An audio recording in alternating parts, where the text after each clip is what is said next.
Indian സേനയെ നേരിടാൻ കഴിയുമെന്ന് പരസ്യമായി പ്രഖ്യാപിക്കുമ്പോഴും അതിന് കഴിയാത്തതിനാൽ ഇന്ത്യക്കെതിരെ പാകിസ്ഥാൻ പച്ചക്കള്ളങ്ങൾ പ്രചരിപ്പിക്കുകയാണെന്ന് ഇന്ത്യ അവകാശപ്പെട്ടിരുന്നു.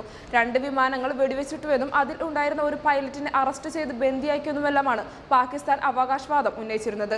എന്നാൽ പാകിസ്ഥാന്റെ അവകാശവാദങ്ങൾ ഇന്ത്യ തള്ളുകയായിരുന്നു. എന്നാൽ പാകിസ്ഥാന്റെ അവകാശവാദം ശരിയാണെന്നാണ് ഇപ്പോൾ പുറത്തുവന്നിരിക്കുന്ന വിവരങ്ങൾ. പാകിസ്ഥാൻ ആക്രമണത്തിൽ ഒരു വിമാനം തകർന്നെന്നും പൈലറ്റായ അഭിനന്ദനെ കാണാതായെന്നും ഇന്ത്യ ഇപ്പോൾ സ്ഥിരീകരിച്ചിരിക്കുകയാണ്. വിദേശകാര്യ വക്താവ് രവീഷ് കുമാറാണ് ഇക്കാര്യം അറിയിച്ചത്. വ്യക്തമായ വിവരത്തിന്റെ അടിസ്ഥാനത്തിലാണ് ഇന്നലെ ആക്രമണം നടത്തിയത്. ഇന്ന് പാകിസ്ഥാൻ നടത്തിയ ആക്രമണ ശ്രമം ഇന്ത്യ പ്രതിരോധിച്ചെന്നും വിദേശകാര്യ വക്താവ് രവീഷ് കുമാർ മാധ്യമങ്ങളോട് വിശദീകരിച്ചു. About counter-terrorism action it took yesterday against a terrorist training camp of Jaish-e-Mohammed in Pakistan, based on credible evidence that Jaish-e-Mohammed intended to launch more attacks.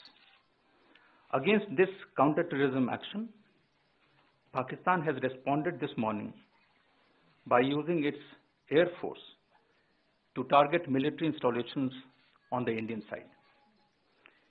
Due to our high state of readiness and alertness, Pakistan's attempts were foiled successfully. The Pakistan Air Force was detected and the Indian Air Force responded instantly. In that aerial engagement, one Pakistan Air Force fighter aircraft was shot down by a MiG-21 Bison of the Indian Air Force. The Pakistani aircraft was seen by ground forces falling from the sky on the Pakistan side. In this engagement, we have unfortunately lost one MiG-21. The pilot is missing in action. Pakistan has claimed that he is in their custody. We are ascertaining the facts. Thank you very much. വളരെ ചുരുങ്ങിയ വാക്കുകളിൽ എഴുതി തയ്യാറാക്കിയ വിശദീകരണക്കുറിപ്പാണ് വാർത്താ സമ്മേളനത്തിൽ വായിച്ചത്. കൂടുതൽ വിവരങ്ങൾ കിട്ടാനുണ്ടെന്നും അതിനുവേണ്ടി കാത്തിരിക്കുകയാണെന്നും വിദേശകാര്യ വക്താവ് പറഞ്ഞു.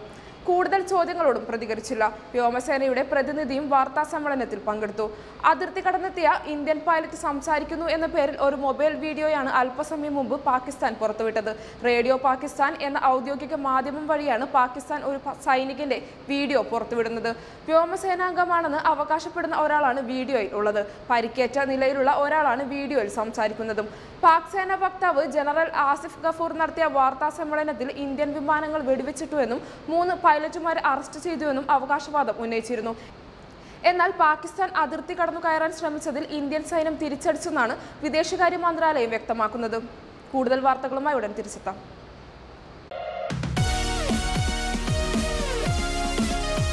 വാർത്തകൾ ഉടനടി അറിയാൻ top news Kerala YouTube channel subscribe ചെയ്ത് ബെൽ ഐക്കൺ അമർത്തി ലൈക്ക് ചെയ്ത് ഷെയർ ചെയ്യുക.